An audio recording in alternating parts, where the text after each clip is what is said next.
all the places of the earth, they know that the gods and spirits affect man's path. All the misfortune that befalls man lies at their feet. If you have eyes to see, you see their presence and their power. Keep your eyes open, traveler, and you might see their faces. Here, they once said that Loki lies imprisoned in a cave, trapped by his enemies, who set a serpent above to drip venom on his face. His wife, Sigyn, sits beside to catch the venom in a bowl, but when she must leave to empty it, the poison falls unabated. His pain is so great that he thrashes and writhes. And here above, we see the earth shake and break apart. Across the sea, they know that the earth is carried in the arms of a giant. When he is vexed or injured, he may not carry his burden so gently, and the world will feel his anger and pain.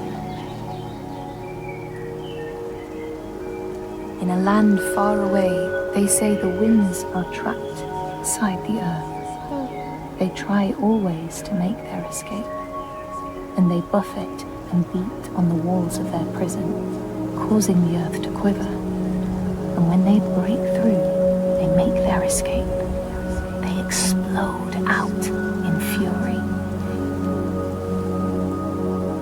In the lands of your birth, people live hidden too, in the hills and stones. They may be the remnants of a godly race, who lost a war with giants and, finding the world changed, retreated into silence. But you still see their carvings and circles from the time when they walked among men.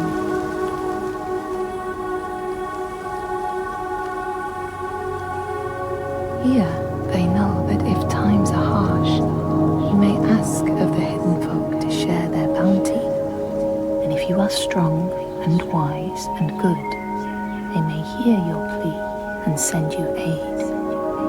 But if you are not, or if you do not respect the strictures they lay down, you might have your strife doubled.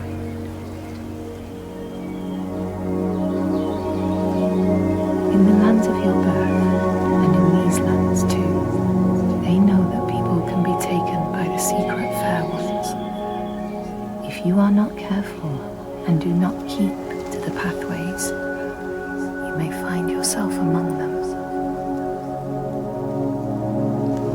In a land to the east, they know that when a traveler finds themselves lost, it is the fault of the Vadadash, who wait at the crossroads to trick souls passing by.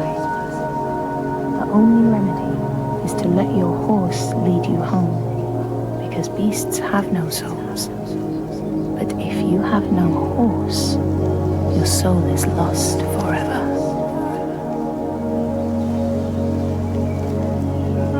In this place, they know that sometimes the hidden folk will take their children and leave another in their place. These children may look the same as their own, but will be dazed and far away, or ill-tempered. And you know then you have a changeling in your house. In this land, when people cannot raise their children, they will leave them in a sacred place for the hidden folk to take and care for. Sometimes these children come back, but it is said that they are changed, with a wildness in their eyes, and their parents do not want them. These people know that children who have died uncared for can return as Útburður, small ghosts clad in fluttering rags. When there are storms, they may hid when they were human and will look for their mothers until they find them and never leave them again. In this land, you may catch sight of the Landdisir, the spirits who embody the sacred places, the rivers and rocks. Do you see the Lady of the Mountain, the Fiat Kuna, who bathes in the waterfall and lets the drops fall on her shoulder? In the heart of the Northlands, they know the storms are born of the Oshkuredi, the hunt of Odin. The huntsmen ride horses with eyes of fire. Their weapons clash like thunder, and it is best to hide inside, lest your spirit be called to join them. In your lands, traveller, they know that the Kailif, the hag of winter, is the one who hurls sleet and snow upon the land. She lives in a sea rock and rules the waves of the roiling winter ocean with her blackthorn staff. She strikes the ground to destroy the shoots of growing green, so the winter will lie long and low on the land. These people know that the sea god, Ran, sets out nets to trap sailors and drag them to her world. She sends the waves, her daughters, to wreck boats so she will have more men to take. And jealously, she pulls them down beneath the water. People here speak of warriors who can transform themselves into bears when they are enraged. Their skin becomes hide so thick no sword or spear can break it.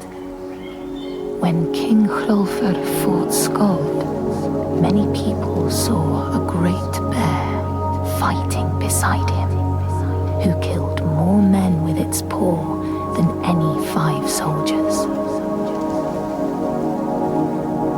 Men here will tell of how Jarl Hakon worshipped the giant Thorgerða and sought her aid in the middle of battle when the tide was turning against him. Fleeing to an island, he pleaded with her for aid. She demanded a sacrifice. She rejected all of his offerings until he, at last, killed his own son in sacrifice. Thorgerða gave aid, and Hakon's enemies saw the giants striding amongst the ships, arrows flying from every finger and never missing their mark. Their morale was sapped, and Hakon won his battle.